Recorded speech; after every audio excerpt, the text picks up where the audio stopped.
ഗംഗയുടെ ഏറ്റവും നീളമേറിയ പോഷക നദി, ഇന്ത്യയുടെ അഭിമാനമായ യമുന. ഒരു കാലത്ത് ശുദ്ധമായ ജലത്തിന് പേരുകേട്ട ഈ നദി എന്നാൽ ഇന്ന് അതിദാരുണമായ അവസ്ഥയിലാണ്. അതെ, ഡൽഹീസ് ഡൈയിങ് ഹോളി റിവർ, ഡൽഹിയുടെ മരണം കാത്തു നിൽക്കുന്ന പുണ്യനദി. കോടിക്കണക്കിന് ആളുകൾക്ക് ജീവജലമേകുന്ന ഡൽഹിയുടെ ജലവിതരണത്തിൻ്റെ 70% നൽകുന്ന ഈ നദി ഇന്ന് രാജ്യത്ത് ഏറ്റവും കൂടുതൽ മലിനീകരിക്കപ്പെട്ട നദികളിലൊന്നാണ്. യമുനോത്രി ഗ്ലോസറിയിൽ നിന്ന് ഉത്ഭവിച്ച് 7 സംസ്ഥാനങ്ങളിലൂടെ ഒഴുകുന്ന ഈ നദിക്ക് എന്ത് സംഭവിച്ചു? ഉത്തരം ഞെട്ടിക്കുന്നതാണ്. യമുനയിലെ ആകെ മാലിന്യത്തിൻ്റെ ഏകദേശം 58% പുറന്തള്ളുന്നത് ന്യൂഡൽഹിയിലാണെന്നതും വാസ്തവമാണ്. ഡൽഹി സർക്കാരിൻ്റെ വാദങ്ങൾ നിലനിൽക്കെ സമീപ ആഴ്ചകളിലായി ഖലിന്ദി കുഞ്ച് പ്രദേശത്തിന് സമീപം നദിയിൽ വീണ്ടും വിഷലിപ്തമായ പത അഥവാ ടോക്സിക് ഫോം ഉയർന്നു വന്നത് ജനങ്ങളിൽ ആശങ്കയുണ്ടാക്കി. ഛഠ് പൂജയ്ക്ക് മുമ്പ് നദി ശുദ്ധീകരിച്ചെന്ന അധികാരികളുടെ അവകാശവാദങ്ങൾക്കിടയിലാണ് ഈ സംഭവ വികാസം.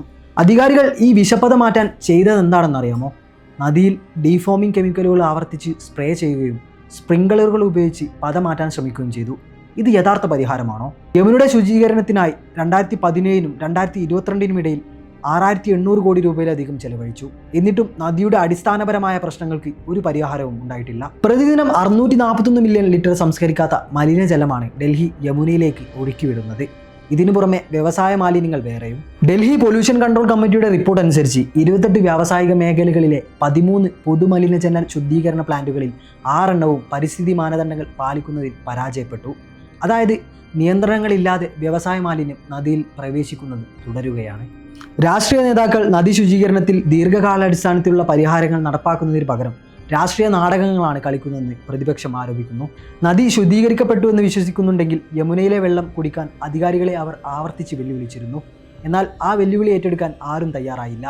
വാഗ്ദാനങ്ങളും വൻ ബജറ്റുകളും തുടർച്ചയായ ഇടപെടലുകളും ഉണ്ടായിട്ടും യമുനയുടെ ദയനീയമായ അവസ്ഥ തുടരുകയാണ്. ഈ നദിക്കും അതിനെ ആശ്രയിച്ച് ജീവിക്കുന്ന ഈ മഹാനഗരത്തിനും എത്ര നാൾ കൂടി ഇങ്ങനെ നിലനിൽക്കാൻ കഴിയും? നീതിക്കായി കേഴുന്ന യമുനയുടെ കണ്ണീരാണ് ഈ വിഷപ്പത. രാജ്യം ഉണരേണ്ട സമയം അതിക്രമിച്ചിരിക്കുന്നു.